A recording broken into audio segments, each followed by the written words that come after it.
रहमान रहीम। नाज़रीन इकराम, programme टाशो with Naeem खां के साथ हाजिर खिदमत हूँ।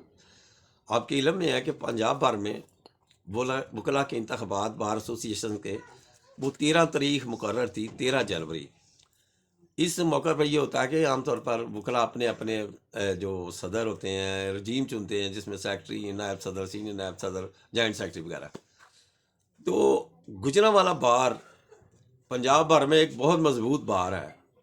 जब 13 तारीख को, 13 जनवरी को वहाँ सुबह 8 बजे पोलिंग का आगाज़ हुआ और 2 बजे तक, यानी 1 बजे खाने का वक्फा हुआ है, 2 बजे तक इंतहाई पुरअमन तरीके से वोट कास्टिंग होती रही।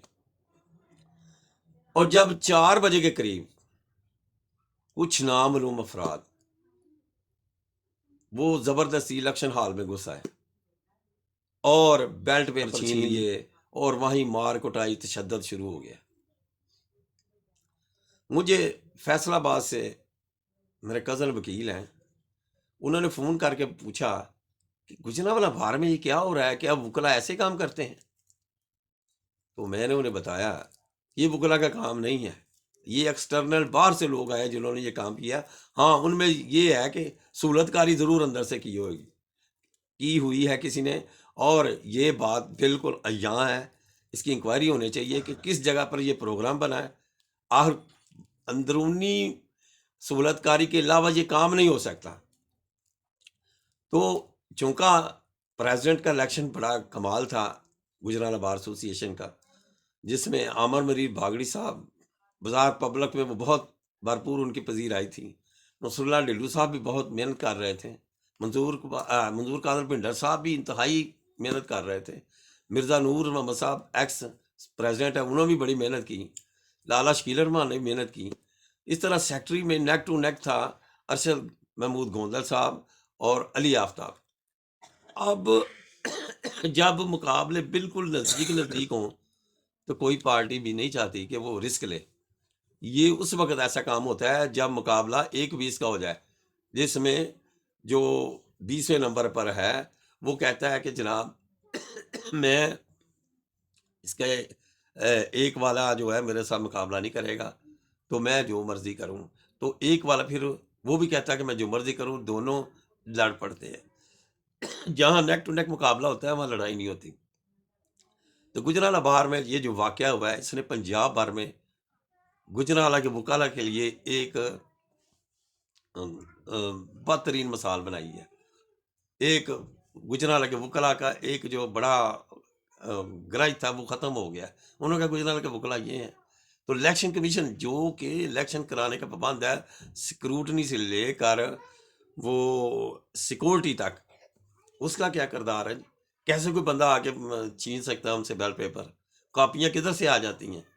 ये मामला इंतहाई इंक्वायरी तलब है, और इसमें इंक्वायरी ज़रूर होनी चाहिए कि कौन कौन लोग इसके पसे पर्दा हैं जिन्होंने ये हंगामा राय की है, तशद्दुद किया है, जिस वजह से ये गुजरांवाला बार का 13 जनवरी को होने वाला इलेक्शन मुलतवी हो गया, पोस्टपोन हो गया। अब नई तारीख का ऐलान पंजाब बार कौंसल ने करना है। पंजाब बार कौंसल तमाम शवाहद देखेगी, फिर वो देखते हैं क्या फैसला करते हैं कि इलेक्शन दोबारा कब होंगे। लेकिन मेरी अदालत आलिया के चीफ जस्टिस से गुजारिश है, जस्टिस मीर भट्टी साहब से, तो थोड़ी सी अब तब्दीलियां लाएं, क्योंकि मामला तब्दील हो रहे हैं। तो आप ये जितने भी इलेक्शन होते हैं पंजाब बार कौंसल के साथ मशावरत के साथ, वहाँ ज़रूर 2 एडिशनल सेशन जज जो है प्रिजाइडिंग ऑफिसर होने चाहिए। अदलिया की निगरानी में ये इंतखाबात होने चाहिए। अब जो वकला में जो यंग बाज आ गए हैं, वो एटिकेट्स एंड मैनर्स के बहुत केस चले जाते हैं, तो जिससे प्रोफेशनल मिसकंडक्ट जो है ना वो अय्यां है, ज़ाहिर होता है। तो इन हालात में जो अदालती आलिया का बीच में उनकी तरफ प्रिजाइडिंग ऑफिसर होंगे, तो फिर वहाँ तकरीबन ज़्यादती नहीं होती, हल्ला गुल्ला नहीं होता, दंगा फसाद नहीं होता। छोटी छोटी बातें तो नाज़रीन कराम हो जाती हैं, लेकिन बाद साहब पता नहीं किन लोगों ने वहाँ इतनी फायरिंग की है कि कचहरी के दूर दूर तक आवाज़ें सुनी गई हैं। अब किसी का नुकसान जानी हो जाता, किसी को गोली लग जाती, तो कौन जिम्मेदार था? الیکشن کمیشن تو بس کچھ جو یہاں بنا ہوا تھا اس کا تو کوئی کردار ہی نظر نہیں آیا ہے۔ اتنی غنڈہ گردی اگر ہونی ہے تو پھر کس نے الیکشن لڑنا ہے؟ اب جو کینڈیڈیٹ ہیں جن میں نے بتائے ہیں کافی سارے کینڈیڈیٹ، انہوں نے بڑے سارے اخراجات کیے ہوئے ہیں لاکھوں کروڑوں میں، تو وہ اب دوبارہ الیکشن ہو پھر وہ بیچارے پریشان ہوں، یہ تو ناقابل تلافی نقصان ہے۔ تو میری پھر دوبارہ گزارش ہے عدالت عالیہ کے چیف جسٹس صاحب سے کہ وہ اس معاملے کو نوٹس لیں، اور جب بھی یہ الیکشنز ہوں تو تم نے ایک دو جو پریزائڈنگ آفیسر ہیں وہ ہمارے ایڈیشنل سیشن جج صاحب یا سول جج صاحب ان میں سے ضرور لگائیں، اور پنجاب بار کونسل کے ساتھ 2 پنجاب بار کونسل کے ممبر بھی 1 یا 2 وہاں موجود ہونے چاہیے۔ تو ناظرین کرام اس طرح یہ الیکشن ٹھیک ہوگا، ورنہ مستقبل میں اس سے بھی زیادہ خدشات ہیں کہ وہاں کوئی جانی نقصان نہ ہو جائے۔ اور دوسرا، الیکشن کمیشن نے الیکشن کروانے تھے تو آپ دیکھیں وہ ایک ہی جگہ سے بندے جاتے ہیں، دھکے لگتے ہیں، ذلیل و خوار وکلا لائنوں میں لگ کے پریشان ہوتے ہیں، یہ کیا طریقہ کار ہے؟ ایک شفیق ایڈوکیٹ صاحب نے تجویز دیا ہے کہ آپ ایسا کریں کہ جو لوئر کورٹ کے ان کے لیے علیحدہ بوتھ بنا لیں، جو ہائی کورٹ کے وکلا ہیں ان کے لیے علیحدہ بوتھ بنا لیں، اور لیڈیز کے لیے علیحدہ بوتھ بنا لیں۔ یہ بات بالکل قابل پذیرائی ہے، اور پنجاب بار کونسل کو بھی اس بارے میں سوچنا چاہیے تاکہ 3-4 جگہ بوتھ ہوں مختلف جگہ پہ تو راش نہ ہو۔ ناظرین کرام یہ بہت اگریسو سا معاملہ ہے، وکلا صرف اپنی ذات سے دوسروں کو فائدہ پہنچاتے ہیں، لیکن جب وہ اپنی ذات کا ہی نقصان کرنا شروع کر دیتے ہیں تو معاشرے میں انارکی اور بگاڑ پیدا ہوتا ہے۔ ابھی دیکھیں نا، یہ جو وکلا جتنے صدر کے امیدوار ہیں یا سیکٹری کے امیدوار ہیں یا سینئر نائب صدر یا نائب صدر یا ایڈیٹر خزانچی جو بھی ہیں فرانس سیکٹری، ان میں بردباری اور تحمل اور رواداری ہونی چاہیے۔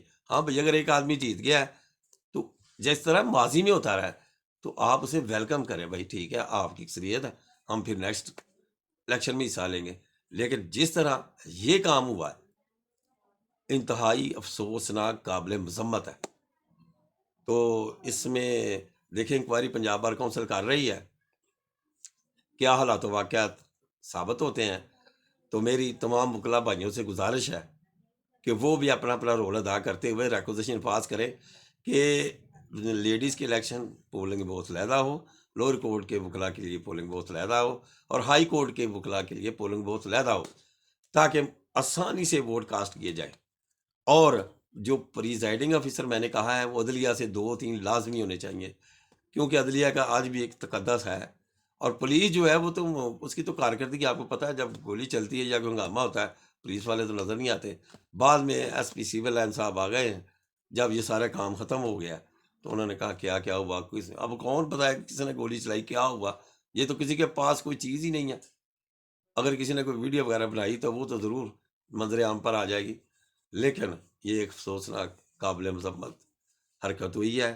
جس نے بھی کی ہے اللہ تعالیٰ اسے ہدایت دے اور اسے انکوائری کر کے اسے مواخذہ کیا جائے اس کا، اور اس میں ضرور وکلا میں سے شامل ہیں بندے جن کی سہولت کاری سے یہ بندے باہر سے آئے ہیں۔ ناظرین کرام کمنٹس میں اپنا رائے دیجیے گا، چینل کو سبسکرائب کیجیے گا، شیئر کیجیے گا، لائک کیجیے گا، دعا میں یاد رکھیے۔ اللہ تعالیٰ آپ کا حامی و ناصر ہو۔ ملتے ہیں اگلے پروگرام میں۔ السلام علیکم ورحمۃ اللہ وبرکاتہ۔